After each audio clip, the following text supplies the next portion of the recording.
Hi, I want to talk about some topics that are kind of strange, and you need to um, have a lot of mathematics background, or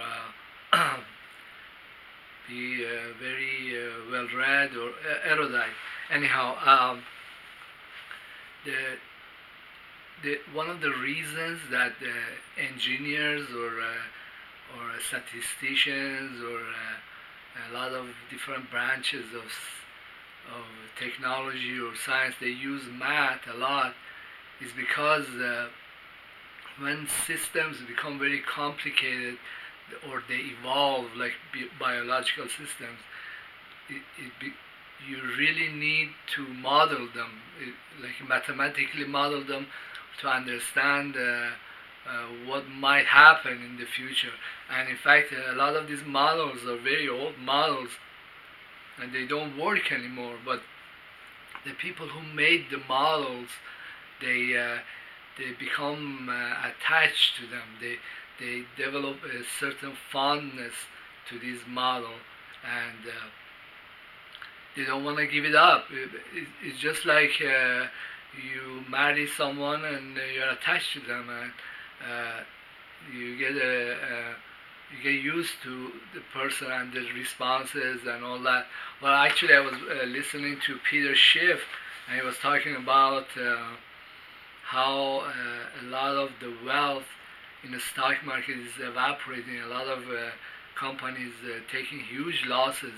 Well, in today, today is almost gone, but like Monday, which is about 5-10 hours ago, the Dow Jones, I think, dropped 3% or something like that. It's just one day, and then he was talking about many many stocks that have lost huge portions of their value. Even cryptocurrencies are collapsing.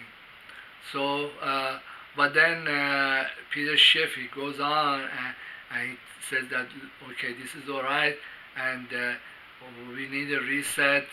We need to go back to real capitalism, to like whatever that means to him.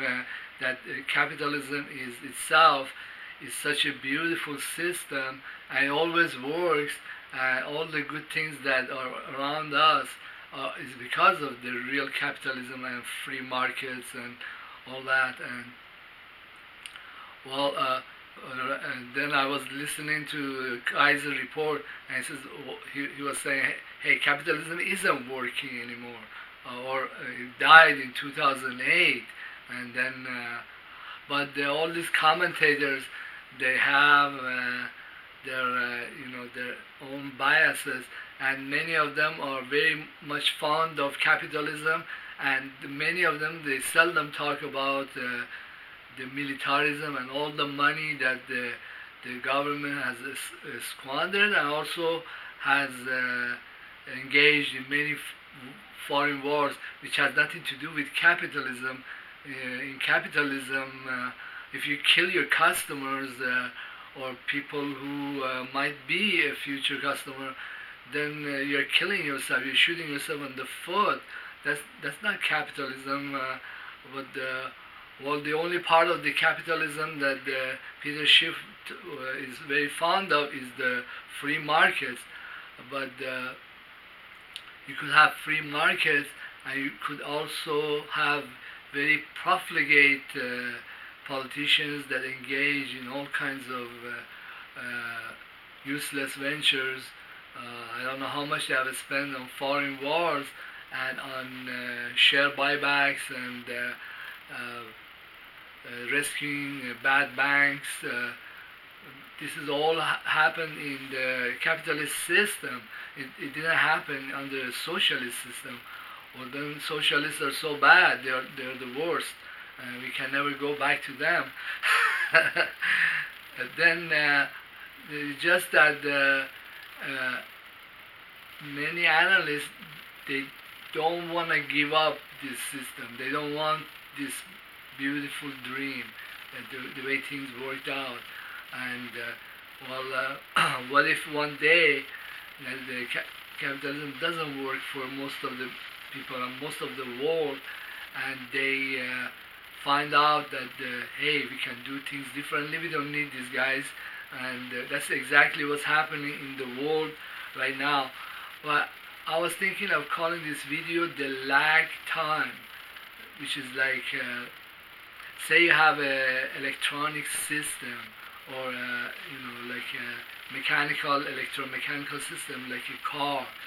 So the lag time in engineering term means that say you push the gas pedal, it takes half a second or so many microseconds for the car to respond to this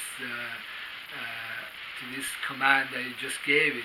You want more gasoline going through the engine. So, but this is not the only form of lag time. There are other lag times that are happening all around us. For example, when a new kind of technology comes around, say drone technology and or very sophisticated anti-aircraft systems, okay, and they're introduced, right?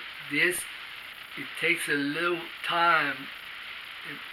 Well, that little time, the word little might mean like a year or two for anti-aircraft system to be popularized and be used by many countries, or drones. Or we see that like countries that are very famished, like Yemen, they have learned to make drones, and they are very successfully repelling the Saudis or attacking back. Well, the Saudis had the best weapons the United States makes, like F-16s. I don't know if you have F-35. Then here comes a smaller nation, and they're totally capable of launching counterattacks. With drones, they can also do surveillance. This is just one or two different technologies that's totally within their range. You don't know other technologies that have come in and they've been introduced. They're very cheap and very widely available. What effect, what lag time they have, and when they come in, and we are in a world that was already built up in 1950s and 1960s.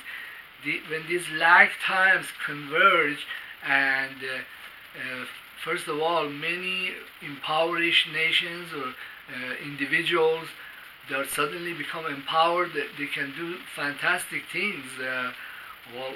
I have my crappy old PC, all the tools I need to do trading, stock market trading. Like, how many years ago this was very difficult. You had to do all kinds of networking to be able to do that. Well, these changes, it affects society. But when the politicians or the analysts or the businesses, they're going forward with the old models, old valuations, old predictions, and old worldview, then this is just a recipe for disaster.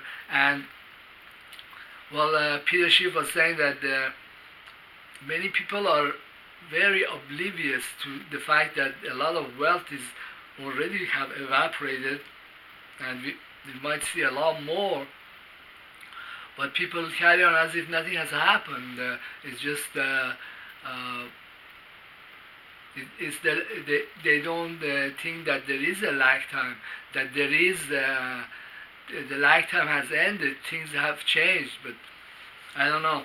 Well, I was reading one of the books on evolution, and see that the reason many animals they go extinct is because they evolve for certain localities, certain weather, certain kind of prey, and then but things don't stay the same. They change. The weather pattern changes for planet Earth, and for example, in Antarctica, it used to be green, all kinds of plants, but then things changed, and a lot of animals they die because they evolve many implements like that's useful to catch this prey or live in a certain environment, and when it changes, it's like you build up a structure or a company, and this company has become irrelevant in the environment that it's operating on. That's the different forms of extinction. Extinction doesn't just happen to animals. It doesn't just happen to small companies or small jobs. It can happen to very big companies. It can happen globally, and then also being so dedicated to a model of how economies work is absurd. A lot of there is a percentage of how much products or services are created in a society, and they are created using the capitalist system. Like an investor comes in, makes a company, and makes a product and sells it. A lot of the stuff that's made now is not like that. It is, for example, a lot of our economy is gift economy, like family giving something, or is based on philanthropy, or is based on largesse of the U.S. government. A lot of money is infused into the economy. In fact, the Kaiser report was saying that our economy is really a zombie economy because we don't really produce anything. We don't service anything. The other thing that has happened is now in many countries there is ultra right wingers are coming into power, and they hate foreigners, they hate blacks, they hate immigrants, and these are groups that actually bring in the fresh money and fresh labor, and the economy can rejuvenate itself. For example, one of the things I see with the effect of militarism is that the U.S. tourism has died. Many people they don't want to come here because the U.S. homeland makes so much trouble for them. For example, they have sent in an entire army to just stop caravan of some foreigners. This is kind of absurd. It just shows a lot of insecurity and the local people going nutty and reacting very strongly to something because they don't know how things will shape. There is too many unpredictable things happening because of technological development and because of lag times ending, and then the people are puzzled. Their natural reaction is to go back to a way they had things in the 1950s, or which cannot come back. Another thing is that the manufacturing is less, but say you had a company that makes cars, okay, the technology to make cars has been evolving, and they don't need many of the stuff they used to do in the 50s or 60s or 70s. Some cars or big portions of cars are made by 3D printing, or stuff like that. A lot of stuff is done by robots. It's just a natural technological evolution. There is nothing political that can fix that. Okay, If a company that makes sewing machines figures out, hey, I can use some robots and some 3D printing and a couple of PhDs to make all these sewing machines, okay, do I need China or do I need United States tariffs? Is just natural evolution of things.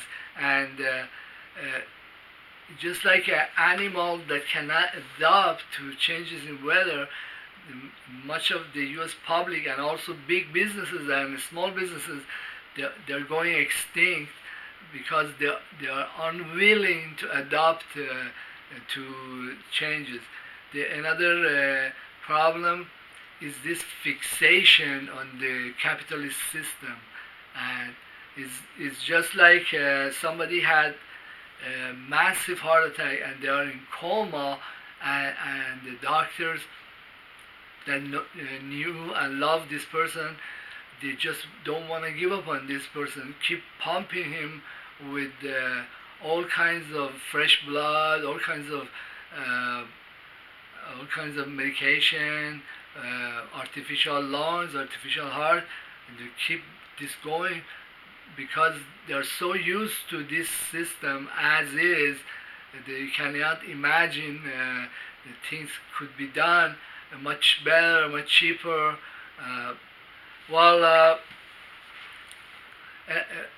Another reason why many engineers, they use math a lot, because mathematical models show how a system can fail and when it can fail. It just gives people an assurance that, hey, scientifically this thing is dead. To accept that loss, accept that system cannot come back, and not to try to weasel out of situations. I think that the ultra right-wing politicians is like opportunistic bacteria. When a body has died, it comes in and very forcefully use different systems in the body or convert it to what it wants to do. This system, this is how it was built, and it cannot go back to 1950s. As a final say is that the capitalist system is inherently flawed and unworkable, and is very destructive or self-destructive.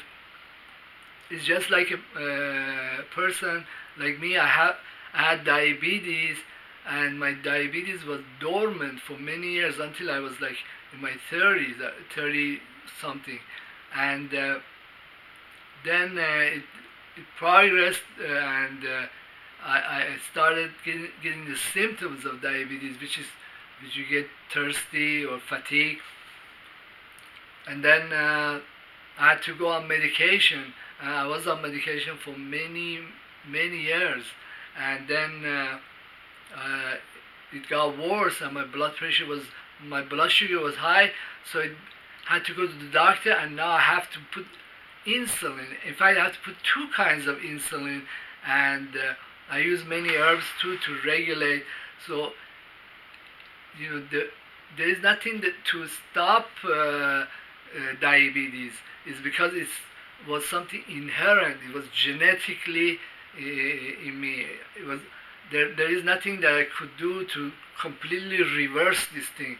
And I could take supplements and many medications to retard the process of myself, developing more diseases like heart disease. I could do that, but it will not stop diabetes. That I will always be diabetic. So the same goes with the capitalism. And if this system fall apart and we don't have all these very wealthy individuals very wealthy billionaires, the world might become a lot more democratic, and also technologically you don't really need all these cash to do what you want to do. Just like Yemen, that they can defend themselves. You don't need a whole lot of F-15s and F-16s. Same goes ditto for agricultural machinery, or feeding yourself or clothing yourself. The cost of making these things that people need has plummeted to almost zero, and we really don't need all that fancy jazz and all these wealthy billionaires that often finance terrorists or finance wars. Anyhow, thank you for being in my YouTube channel. Please leave your comment and subscribe.